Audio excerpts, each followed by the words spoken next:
Alright YouTube, I'm going to start what has been long asked for and long awaited, which is a Carthaginian campaign. I guess that's mostly been asked me because I'm such a fan of Carthage. Also, let me describe the process that led up to this. A lot of people, of course, like I said, wanted to see a Carthage campaign. A lot of people wanted me to do it on Rome Total Realism. A lot of people wanted me to do it on this original version. And a lot of people wanted me to do it on Europa Barbarum.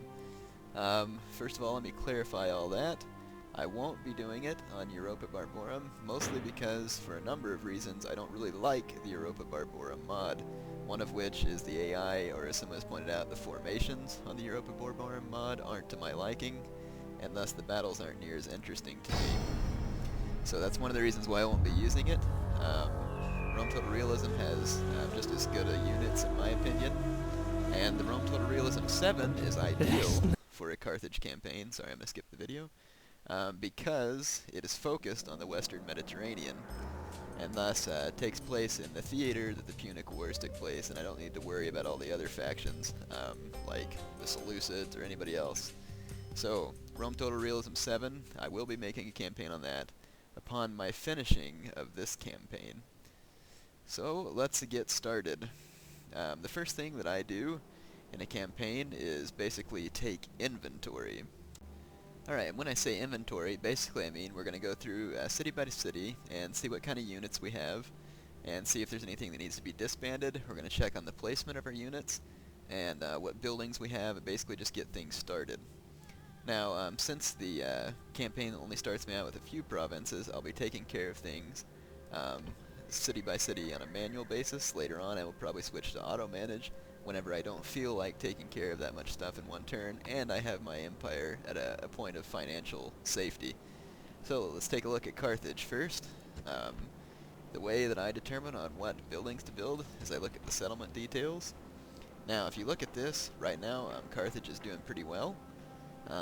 There's not much squalor, its income is okay, but as you can see the income is probably going to not be so good soon.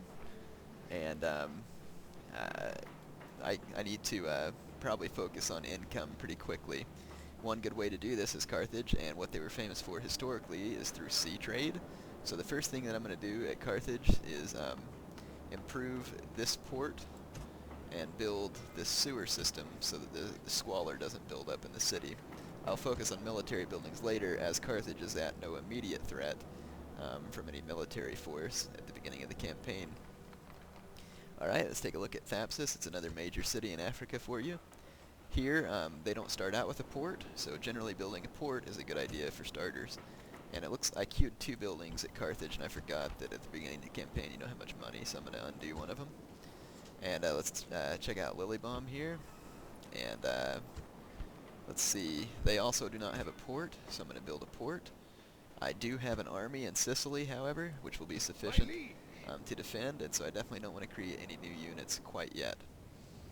Sometimes the Romans will do an early invasion of Carolus up here, and that can be tricky because you can't really train any decent reinforcements here.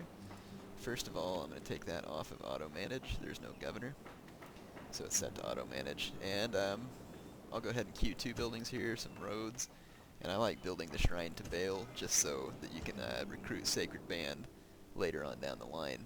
But you can build the temple with the other gods if you feel like you want the benefits that they have. And over here at Cordoba, we're going to queue up a building as well. Now, you are going to have to defend Cordoba quite early on, usually, I say usually, from the Spaniards. So it's not a bad idea to get military buildings going here as soon as you can. However, if you'll notice, the city isn't large enough to build any further military buildings, so I want to build a shrine to keep the population happy, and some roads, and then when I get the money I want to build these mines to give me increased income there. Spain is a real money maker for Carthage. Alright, so we've got some ports building and some other necessary buildings. Another thing that we're going to do is we want to exterminate the Romans from Sicily immediately. The quicker you can get rid of some of the Roman power in Rome Total War, the better. So I'm going to immediately take this army, which is my faction leader, Hanno, and we're going to move on over towards Messana. And this is actually a historical fight between Rome and Carthage. This is where the Punic Wars began, the First Punic War. So, we're going to take care of that. Now I'm going to go ahead and end the turn.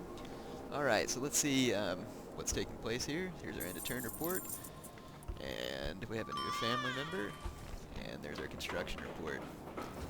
Alright, as you can see, the Romans usually have a decent army sitting around this area, and as you can see, my army doesn't have a whole lot of infantry, but because of the elephants and the cavalry and these Balearic slingers, you can usually slay any Roman army that starts out here, so let's go ahead and do that. So I'm going to declare war on the Romans, do some good old preemptive strike, and hey look, it's Cornelius Scipio. We have a chance here to kill the Roman faction leader, so let's hope that we pull that off. So let's go ahead and get this battle started. So basically, Iberians can hold long enough to bring my elephants and cavalry to bear. My general's bodyguard is also going to be a very powerful unit in this battle. Alright. Load screen takes a little longer with fraps on. So let's get the deployment started. No need in waiting. Now, one thing you need to know about Iberian infantry is the type of Iberian infantry represented on Rome Total War are light infantry and light shield infantry too, sword and shield, and they are terrible at fighting cavalry. So I'm going to leave my general's bodyguard right behind them to both inspire them and bolster them should they come under cavalry attack. And on this flank, I'm going to go with elephants and Numidian cavalry. Alright, I do not want my Balearics to skirmish, so that they can stay in the protective area of my general. So let's get this battle started. The enemy have brought up So more here's the men. Romans, Send up there on them to the the hill. afterlife. Looks like they're doing some camping back there, so I'll fast forward to get my troops into position. Alright, I've now moved my troops into position. All the Roman forces are also taking position on the side of this hill.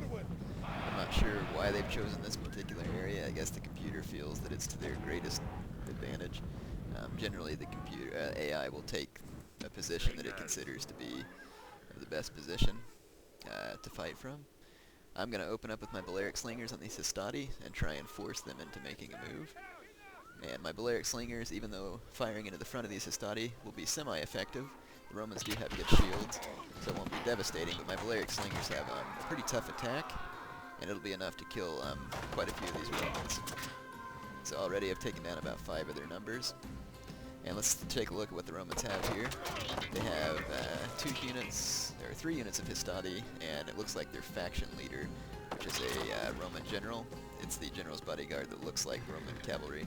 So it's the early bodyguard, not the armored variety that looks like Praetorians. So it looks like the Romans are just going to stand here and take this punishment, so let's just give it to them. I'm just going to fast forward and unleash my Balearic slingers. And if they want to stand there and take it, then I will gladly dish it out.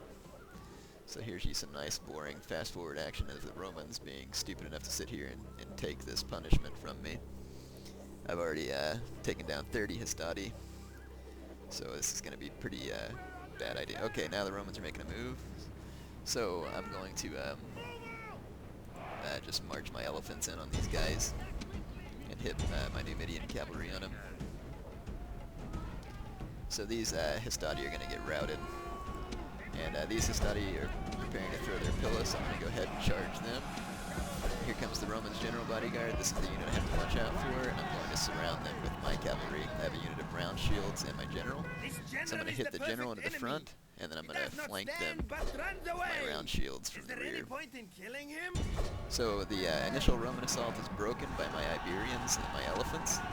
I'm now going to throw my elephants into the Romans' general as well. And I'm going to take these Numidian cavalry and break this unit of Histati that I was beating up. Yes! Alright. So there goes the Roman faction leader. That is an excellent blow early on to the Scipii faction. And there my Numidians have broken that Roman line that was depleted from my slingers. So this is going to be a runaway victory for my men, which is most excellent.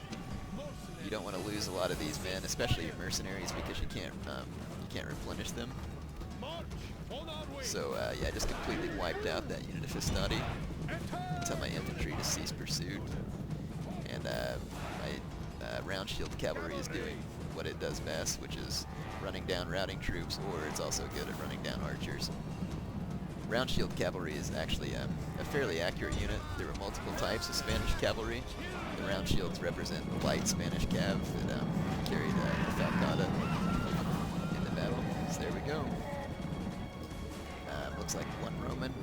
just gonna escape the battlefield? Maybe two. Let's see if we can get that guy. Think he can make it through my horses. That's kind of funny. There he goes. Victory is Nice. sweet indeed. Alright, so we've destroyed and all but one of the sweeter Romans. for being so decisive. And so that was a very good fight for me. That's going to definitely hurt the Scipii early on. I only lost 25 men. And yeah, that went well. Hope you enjoyed that fight.